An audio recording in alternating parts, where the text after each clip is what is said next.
8 जून के current affair. तो हम टॉपिक देख लेते हैं कि कौन कौन से टॉपिक आज हम पढ़ेंगे इस वीडियो में। तो सबसे पहले हम पढ़ेंगे, ये आपको तिरंगा दिख रहा होगा। तो तिरंगा का एवोल्यूशन कैसे होता है, मतलब कैसे ये आज के वर्तमान स्वरूप के अंदर आता है, वो हम देखेंगे। और ये है हर घर तिरंगा, मतलब हर घर तिरंगा क्या है ये न्यूज़, ठीक है, वो हम देखेंगे।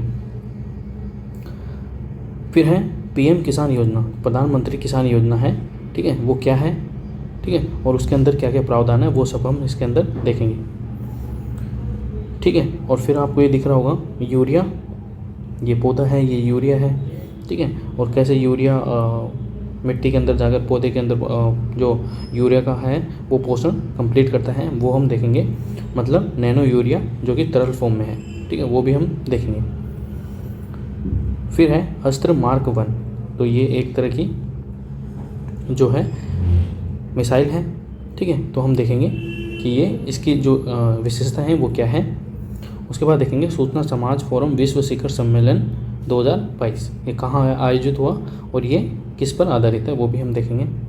और आज का लास्ट टॉपिक होगा फूलों की घाटी। आपको सबको पता है ये कहाँ पर है, ये उत्तराखंड के अंदर है, तो हम देखेंगे कि ये न्यूज़ में क्यों है, ठीक है। तो ये प्रमुख टॉपिक होंगे आज के। तो चलिए शुरू करते हैं। उससे पहले, शुरू करने से पहले, अगर आप वेस्ट प्लस पर नए हैं तो वेस्ट प्लस को सब्सक्राइब कर लें, लाइक करें, शेयर करें, ठीक है, और बेल आइकन को दबाएं ताकि आपको नोटिफिकेशन मिल सके। वीडियो को पूरा देखें और आपको वीडियो अच्छा लगे तभी इसको चैनल को सब्सक्राइब करना। चलिए शुरू करते हैं सबसे पहले टॉपिक के साथ। तो सबसे पहला टॉपिक क्या है अपना, तो वो है हर घर तिरंगा। तो ये देखिए, सबसे पहले जब 1906 के अंदर भारत आज़ाद नहीं हुआ था तो ये इस तरह का तिरंगा हुआ करता था, unofficial flag of India in 1906 के अंदर। फिर 1907 के अंदर कुछ परिवर्तन आए, ठीक, आप देख रहे होंगे चांद की जगह यहाँ पे सूरज आ गया। और ये देखिए, ये आपको लग रहा होगा ये जो पाकिस्तान का फ्लैग है उसके ऊपर स्टार और ऐसा चांद जैसा कुछ होता है, तो वो द बर्लिन कमेटी फ्लैग, जो Berlin committee flag first raise by the Bhikaji Cama in 1907, ठीक है। भिकाजी कामा जिसको क्रांतिकारियों की माता बोलते हैं, ठीक है, उन्होंने 1907 में बर्लिन के अंदर ये झंडा फहराया था। फिर 1917 के अंदर the flag use during the home rule movement in 1917, ठीक है। फिर ये देखिए, ये चरखा बना हुआ है, तो ये गांधी जी की निशानी होती है। द फ्लैग अनऑफिशियली अडोप्टेड इन 1921, ये अनऑफिशियली अडोप्टेड फ्लैग है 1921 के अंदर। फिर 1931 के अंदर ये लगभग वर्तमान फॉर्म में आया, ठीक है। The flag adopted in 1931, this flag was also the battle ensign of the Indian national army, ठीक है। जो INA का जो फ्लैग था उसके अंदर भी ये शामिल किया गया। और 1947 के अंदर जो वर्तमान जो हमारा तिरंगा है वो try colour flag of India जो वर्तमान के अंदर है। जो तिरंगे की जो लेंथ होती है वो 3x होती है, जबकि चौड़ाई 2x होती है, ठीक है। तो ये भी आप ध्यान रखेंगे। और जो इसकी डिज़ाइन किसने की थी, तो पिंगली वेंकैया ने की थी, ये भी आप ध्यान रखेंगे। तो हर घर तिरंगा, ठीक है, ये हमारा टॉपिक है पहला। पूरे देश में संशोधित भारतीय ध्वज संहिता, पूरे देश में संशोधित भारतीय ध्वज संहिता revise flag code of India लागू हो गई है। केंद्र सरकार के द्वारा दिसंबर 2021 में ध्वज संहिता यानी कि फ्लैग कोड में संशोधन किया गया था। संशोधित नियमों के तहत भारतीय राष्ट्रीय ध्वज या तिरंगा को अब पॉलिस्टर कपड़े से और मशीनों की मदद से बनाया जा सकता है। मतलब अब जो नियम संशोधित किया गया है उसके अंदर जो भारतीय राष्ट्रीय ध्वज है या तिरंगा है उसको पॉलिस्टर कपड़े से या मशीनों के द्वारा निर्मित किया जा सकता है। पृष्ठभूमि क्या है, इससे पहले भारतीय ध्वज संहिता 2002 के अनुसार राष्ट्रीय ध्वज के निर्माण में केवल खादी या हाथ से काता हुआ कपड़ा ही प्रयोग करने की अनुमति थी। इससे पहले, ठीक है, केवल हाथ से ही, और वो भी खादी का कपड़ा ही प्रयोग करने की अनुमति थी। हर घर तिरंगा यानी कि हर दरवाजे पर तिरंगा कार्यक्रम क्या है, हर घर तिरंगा कार्यक्रम में सरकारी भवनों, निजी कार्यालयों और आवासों को कवर करने का प्रस्ताव किया गया है।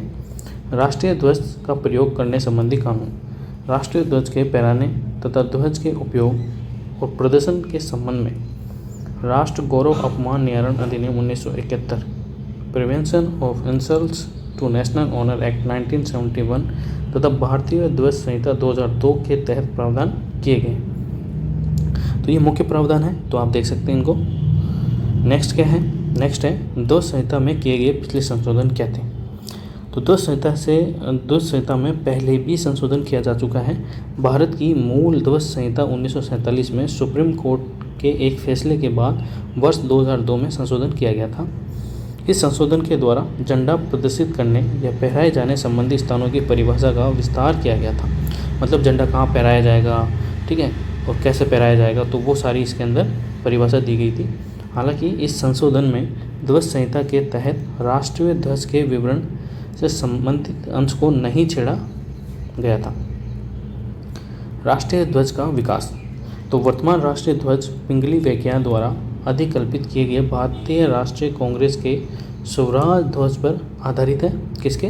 राष्ट्र जो अपनी कांग्रेस थी जिसकी स्थापना कब होती है, 1885 के अंदर होती है, उसी का जो ध्वज था स्वराज ध्वज, उसी के ऊपर आधारित है। ध्वज में कई बार परिवर्तन किए गए जाने के बाद वर्ष 1931 में कराची में आयोजित कांग्रेस कमेटी की बैठक में तिरंगे को हमारे राष्ट्रीय ध्वज के रूप में अपनाया गया था। तो राष्ट्रीय ध्वज को कब अपनाया गया था? 1931 के कराची अधिवेशन के अंदर अपनाया गया था। भारत के राष्ट्रीय ध्वज के संबंध में संवैधानिक और वैधानिक प्रावधान क्या क्या है वो एक बार देख लेते हैं। अनुच्छेद 51A संविधान का पालन करना और उसके आदर्शों, संस्थाओं, राष्ट्रध्वज और राष्ट्रगान का सम्मान करना शामिल है, जो कि मूल कर्तव्य के अंदर शामिल है। किसके अंदर? मूल कर्तव्य के अंदर, क्योंकि मूल कर्तव्य भारत के भाग 4A के अंदर है, अनुच्छेद 51A के अंदर, ठीक है। तो उसके अंदर जो सबसे पहला ही जो मूल कर्तव्य है वो है संविधान का पालन करना, उसके आदर्शों, संस्थाओं, राष्ट्रध्वज और राष्ट्रगान का सम्मान करना प्रत्येक नागरिक का कर्तव्य होगा। ध्वज का उपयोग करने के संबंध में कानून क्या है? तो स्वयं प्रतीक और नाम अनुचित प्रयोग निवारण अधिनियम 1950, ठीक है। एक तो अधिनियम ये है, कौन सा? स्वयं प्रतीक और नाम अनुचित प्रयोग अधिनियम 1950, मतलब राष्ट्रध्वज का अनुचित प्रयोग आप करोगे तो वो कानूनी अपराध होगा। राष्ट्र गौरव अपमान निवारण अधिनियम 1971, ठीक है।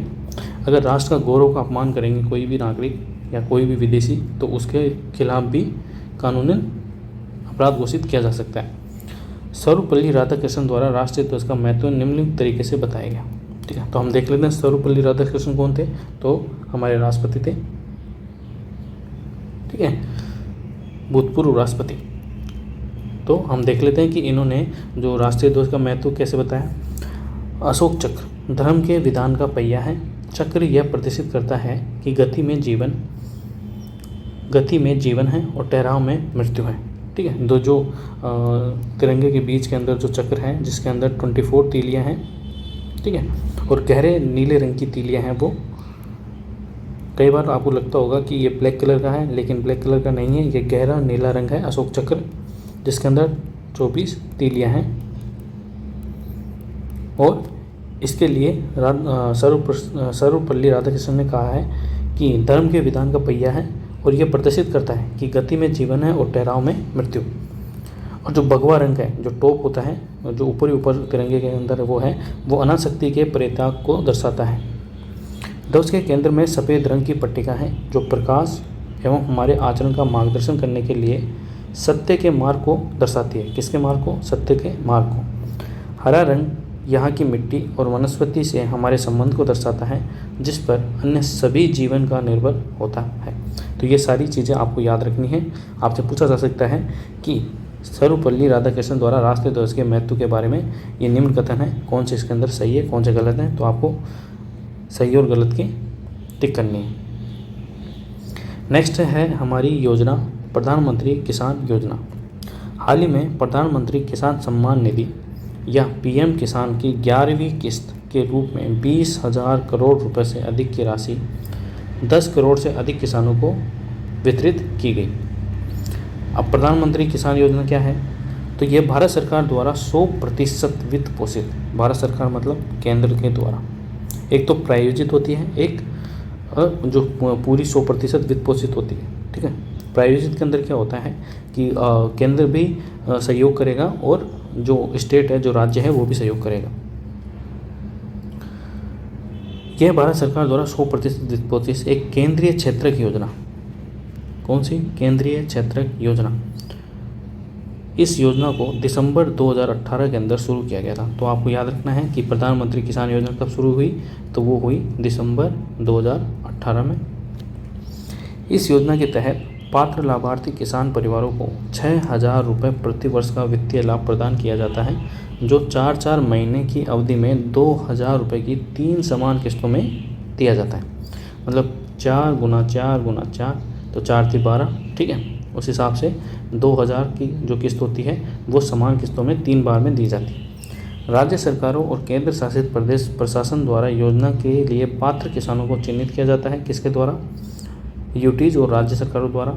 और चिन्हित किसानों की इस सूची को केंद्र के साथ साझा किया जाता है ताकि वो ये किस्त जारी कर सके। योजना का विस्तार देख लेते हैं कि योजना का विस्तार कहाँ है। इस योजना के अंतर्गत शुरुआत में 2 हेक्टेयर तक की कृषि योग्य भूमि पर खेती करने वाले पूरे देश के सभी छोटे और सीमांत किसान परिवारों के लिए आय सहायता प्रदान की गई थी। बाद में 1 जून 2019, अब दिसंबर 2018 से तो ये लागू हुई थी, ठीक है। फिर बाद में क्या किया, पहले तो क्या था कि 2 हेक्टेयर से 2 हेक्टेयर तक जिसके किसान के पास भूमि है जोतने वाली या कृषि योग्य भूमि है, उनको ये स्कीम के अंदर वो शामिल होंगे। लेकिन बाद में क्या किया, 1 जून 2019 से इस योजना का विस्तार करते हुए देश के किसान परिवारों को इसके दायरे में लाया गया तथा पूर्व निर्धारित कृषि योग्य भूमि जोत की सीमा को हटा लिया गया। तो अभी वर्तमान में क्या है, वो ये जो 2 हेक्टेयर वाला जो कानून सिस्टम है उसको हटा दिया गया है। उसकी जगह क्या कर दिया, भूमि परिवारों को इसके अंदर शामिल कर लिया गया। तो अब क्या है, अब बात देख लेते हैं। पिछले आकलन वर्ष में आयकर दाता, डॉक्टर, इंजीनियर, वकील, चार्टर्ड अकाउंटेंट आदि जैसे पेशेवर और प्रति माह न्यूनतम 10,000 रुपये प्राप्त करने वाला एमटीएस चतुर्थ वर्ग ग्रुप डी कर्मचारी को छोड़कर संपन्न किसानों को इस योजना से बाहर रखा गया है, ठीक है। कि जो बड़े किसान भी होते हैं, ठीक है, जो लाखों लाखों करोड़ों करोड़ों रुपए कमाते हैं, उनको इस योजना से बाहर रखा गया है क्योंकि उनको ज़रूरत भी नहीं है। राज्य द्वारा चलाए जा रहे इसी प्रकार के कार्यक्रम देख लेते हैं कौन कौन से वो कार्यक्रम हैं। जैसे भावांतर भुगतान योजना है मध्य प्रदेश की, रायतु बंधु योजना है तेलंगाना की, आजीविका और आय वृद्धि हेतु कृषक सहायता किसकी है, उड़ीसा की, जिसको कालिया के नाम से भी जानते हैं, किसको, कालिया के नाम से भी जानते हैं, जो कि उड़ीसा की है। तो आपसे पूछा जा सकता है, आपको याद रखना है, भावांतर मध्य प्रदेश की है, रायतु बंधु तेलंगाना की है, और जो कालिया योजना है यानी कि आजीविका और आय वृद्धि हेतु कृषक सहायता वो उड़ीसा की है, ठीक है। तो ये भी आपको याद रखना है। नेक्स्ट है, ये आपको दिख रहा होगा यूरिया, क्या दिख रहा है, यूरिया। एक तो यूरिया क्या होता है, ठोस फॉर्म में होता है, आपने देखा होगा छोटे छोटे ऐसे दाने होते हैं। तो अब उसको हटाकर तरल फॉर्म में यूरिया लाया गया है, जिसको नैनो यूरिया के नाम से जाना जा रहा। कौन सा, नैनो यूरिया। अब नैनो यूरिया तो आपको पता ही है क्या होता है, 10⁻⁹ होता है नैनो। तो फर्टिलाइज़र सब्सिडी दी जाती है ट्रिलियन के अंदर, ठीक है। तो ये देखिए, फर्टिलाइज़र जैसे जैसे बढ़ रहा है वैसे वैसे सब्सिडी भी बढ़ रही है। अब ये देखिए, उपयोग देखते हैं, average landed cost of import, ठीक है। हम जैसे इंपोर्ट करते हैं यूरिया को, तो जैसे यूरिया है उसको पहले 380 था, हम 930 हो गया। डीएपी है पहले 555 था, हम 924 हो गया। एमओपी है वो 273 था, हम 590 हो गया। मतलब अपना जो इम्पोर्ट है, ठीक है, वो बढ़ रहा है।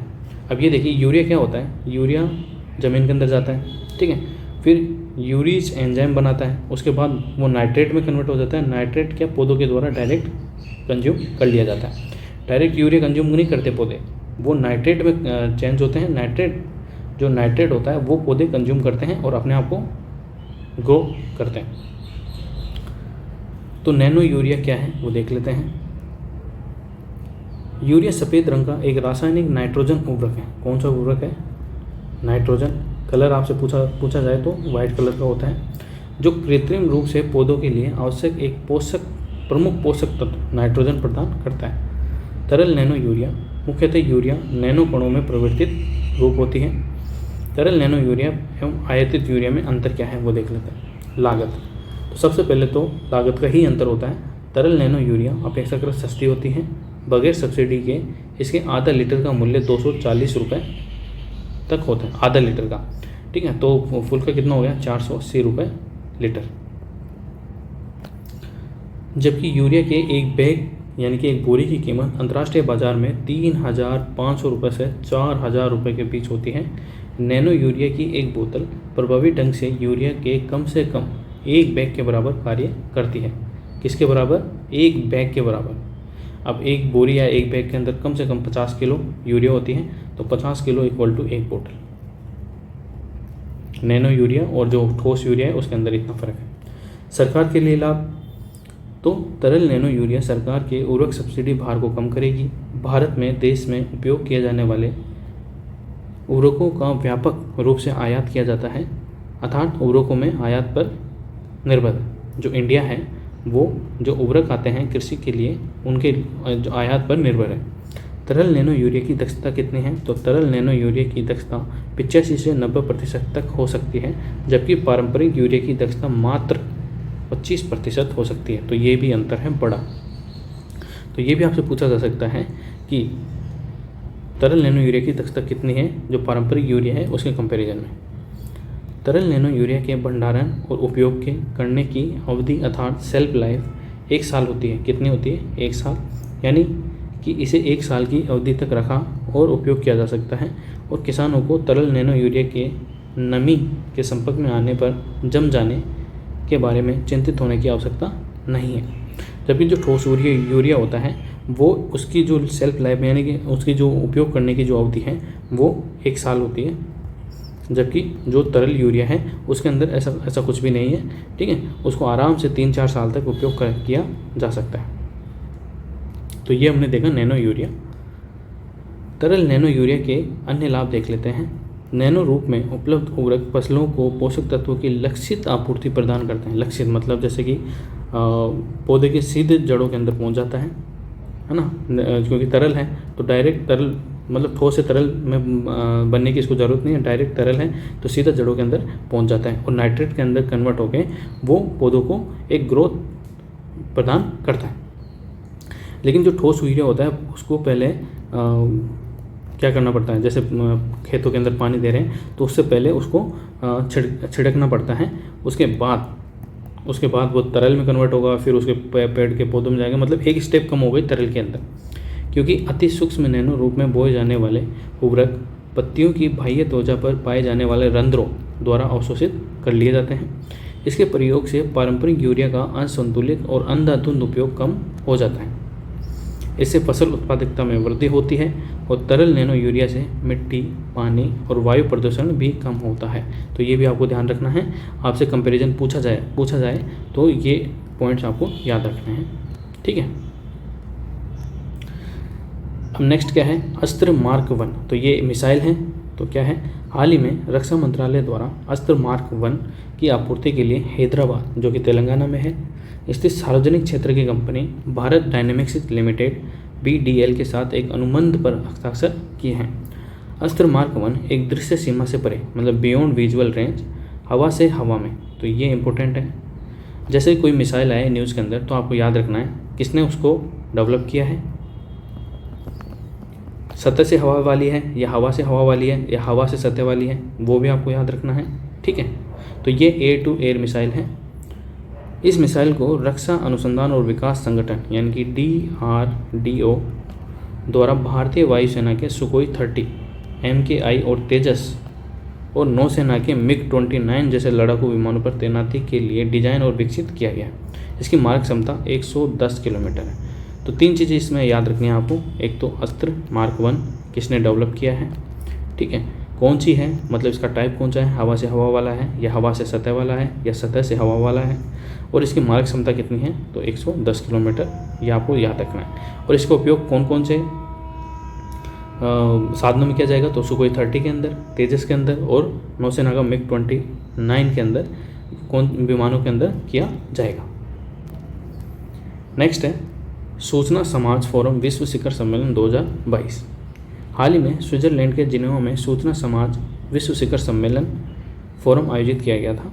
सूचना समाज विश्व शिखर सम्मेलन फोरम 2022 डेवलपमेंट समुदाय के लिए संचार प्रौद्योगिकी संबंधी संयुक्त राष्ट्र की पहली यानी कि UN की पहली और सबसे बड़ी वार्षिक सभा का प्रतिनिधित्व करता है। इस शिखर सम्मेलन का आयोजन अंतर्राष्ट्रीय दूरसंचार संघ यानी कि ITU, यूनेस्को, ठीक है, यूनेस्को, UNDP और अंकटाड द्वारा सह संगठित सभी WSIS सूचना समाज विश्व शिखर सम्मेलन एक्शन लाइफ फैसिलिटेटर्स के निकट सहयोग से किया गया था। तो इसके अंदर कौन कौन शामिल है? अंतर्राष्ट्रीय दूरसंचार संघ, यूनेस्को, UNDP और अंकटाड। तो ये सारे जो संस्थान हैं, इंटरनेशनल संस्थान, वो इसके अंदर शामिल हैं।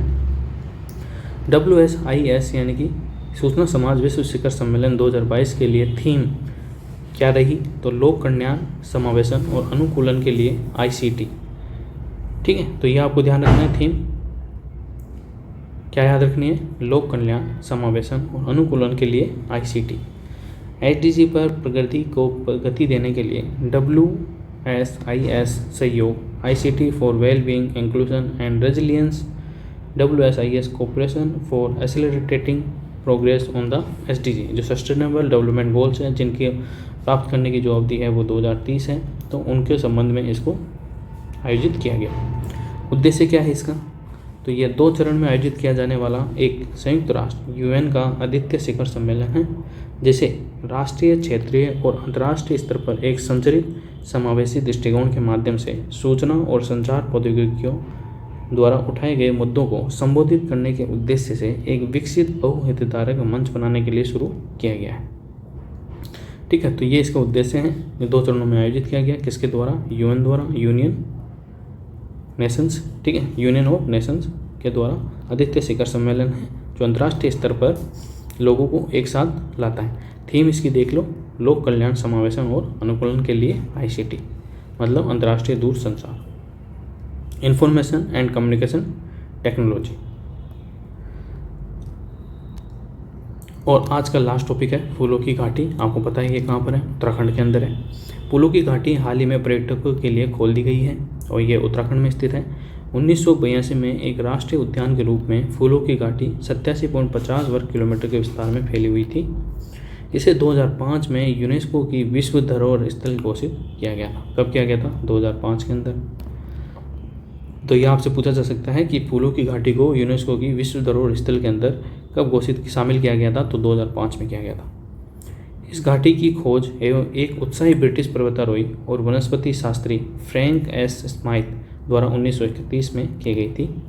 फूलों की घाटी में आज 600 से अधिक फूलों की प्रजातियां पाई जाती हैं, जिसमें ब्रह्मकमल जैसे कुछ विदेशी किस्में भी शामिल हैं। ब्रह्मकमल उत्तराखंड का राजकीय पुष्प भी है।